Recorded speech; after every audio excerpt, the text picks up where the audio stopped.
매일 성경순과 함께하는 말씀 묵상 사무엘상 28장 3절부터 25절 말씀을 함께 묵상합니다. 사무엘이 이미 죽어서 온 이스라엘 백성이 그의 죽음을 슬퍼하며 그를 그의 고향 라마에 장사 지낸 뒤였다. 그리고 사울이 나라 안에서 무당과 박수를 모조리 쫓아낸 때였다. 바로 그때에 블레셋 군대가 모여서 수넴에 진을 쳤다. 사울도 온 이스라엘 군을 집결시켜 길보아 산에 진을 쳤다. 사울은 블레셋 군의 진을 보고 두려워서 마음이 몹시 떨렸다.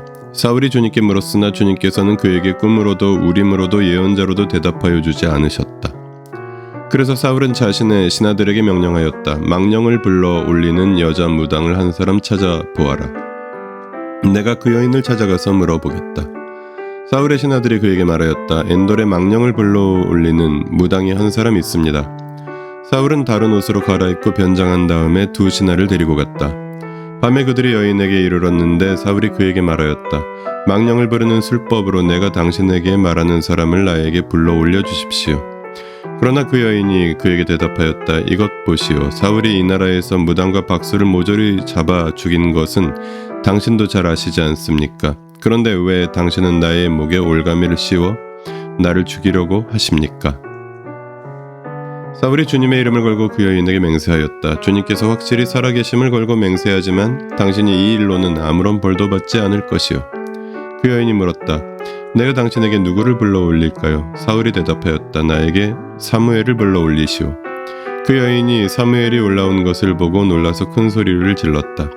그런 다음에 그 여인은 사울에게 항의하였다. 사울 임금님이 몸소 오셨으면서도 왜 저를 속이셨습니까? 왕이 여인에게 말하였다. 무서워하지 말아라. 내가 무엇을 보고 있느냐? 여인이 사울에게 대답하였다. 땅속에서 영이 올라온 것을 보고 있습니다. 사울이 그 여인에게 물었다. 그 모습이 어떠하냐? 여인이 대답하였다. 한 노인이 올라오는데 겉옷을 걸치고 있습니다. 사울은 그가 사무엘인 것을 알아차리고 얼굴이 땅에 닿도록 엎드려 절을 하였다. 사무엘이 사울에게 물었다. 당신이 왜 나를 불러올려 귀찮게 하시오? 사울이 대답하였다.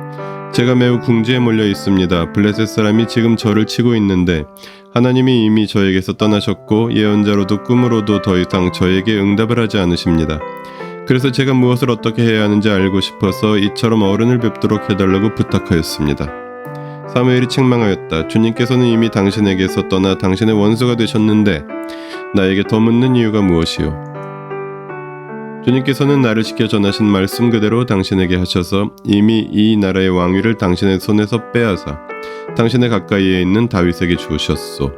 당신은 주님께 순종하지 아니하고 주님의 분노를 아말렉에게 쏟지 아니하였소. 그렇기 때문에 주님께서 오늘 당신에게 이렇게 하셨소. 주님께서는 이제 당신과 함께 이스라엘도 블레셋 사람의 손에 넘겨주실 터인데 당신은 내일 당신 자식들과 함께 내가 있는 이곳으로 오게 될 것이요. 주님께서는 이스라엘 군대도 블레셋 사람의 손에 넘겨주실 것이요. 그러자 사울은 갑자기 그 자리에 쓰러져 땅바닥에 벌렁 넘어졌다. 사무엘의 말을 듣고서 너무나 두려웠기 때문이다. 게다가 그는 그날 하루 종일 그리고 밤새도록 굶었으므로 힘마저 쭉 빠져 있었다. 그 여인이 사울에게 가까이 와서 그가 아주 기진맥진해 있는 것을 보고 그에게 말하였다. 보십시오. 이 종은 임금님의 분부를 다 따랐습니다. 저는 목숨을 내놓고 임금님이 저에게 명령하신 대로 다 이루어드렸습니다. 그러므로 이제는 임금님도 이 종의 말씀을 들어주시기 바랍니다. 제가 임금님께 음식을 좀 대접하여 드리겠습니다.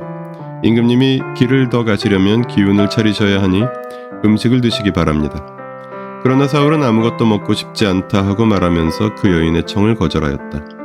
그러나 사울의 신하들까지 그 여인과 함께 사울에게 권하니 사울이 그들의 말을 듣고 땅바닥에서 일어나 평상에 앉았다. 그 여인에게는 집에서 키운 살진 송아지가 한 마리 있었는데 서둘러서 그것을 잡고 밀가루를 가져다가 반죽하여 누룩을 넣지 않은 빵을 구워서 사울과 그의 신하들 앞에 차려놓으니 그들은 그 음식을 먹고 일어나서 그 밤에 떠났다. 3절부터 7절에서는 사울이 블레셋 군대를 보고 몹시 두려워 무당을 찾았습니다. 8절부터 14절에서는 무당이 죽은 사무엘을 불러 올렸습니다. 15절부터 20절에서는 사울이 자신이 내일이면 죽는다는 말을 무당에게 들었습니다. 21절부터 25절에서는 지친 사울이 무당의 음식을 먹고 길을 떠났습니다. 하나님은 사울에게 더 이상 말씀하지 않으셨기에 사울은 무당을 찾아갔습니다. 무당이 불러낸 영혼은 바로 사무엘이었습니다. 무당이 불러낸 사무엘도 하나님의 심판을 이야기합니다. 그 말을 듣자 사울은 두려움에 절망이 겹쳐 탈진 상태가 되었습니다. 사울은 무당의 극진한 대접을 받고 다시 길을 떠났습니다. 본문을 통해 무엇을 깨달을 수 있을까요? 하나님의 말씀을 분별하는 공동체. 무당이 불러낸 사무엘의 진위 여부는 논란의 여지가 많이 있습니다. 하나님은 이런 행위를 금지하셨기 때문입니다.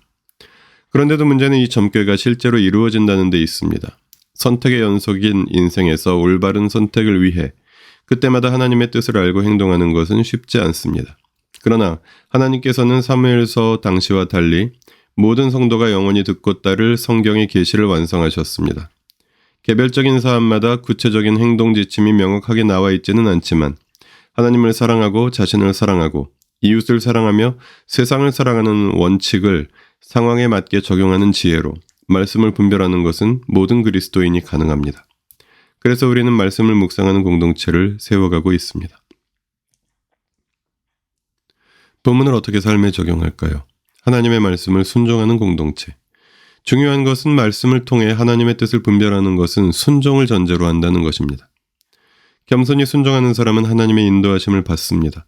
하나님은 사랑하라 말씀하시고 용서하라 말씀하시고 약자와 고통받는 자를 도우라고 말씀하시고 거룩하라 말씀하십니다. 그 반대로는 절대로 말씀하지 않으십니다. 그러므로 하나님이 이 상황에서 어떻게 말씀하실지 우리는 대개 알고 있습니다. 내 인생으로 하나님께 순종할지 선택하는 일만이 남아있을 뿐 분별한 하나님의 말씀에 순종해가며 우리는 계속해서 하나님 나라 백성답게 성장해갈 것입니다. 기도하시겠습니다. 사울처럼 방황하지 않도록 완성된 말씀의 계시를 허락해 주셔서 감사합니다. 상황은 늘 변화무쌍하나 진리의 말씀은 완전하니 우리가 올바로 분별할 수 있도록 지혜롭고 정결하게 하시며 우리가 말씀에 순종하며 주님과 동행하게 하여 주십시오. 우리 주 예수 그리스도의 이름으로 기도합니다. 아멘. 매일 성경순과 함께하는 말씀 묵상, 오늘의 묵상을 마칩니다. 말씀이 함께하는 하루 보내십시오. 고맙습니다.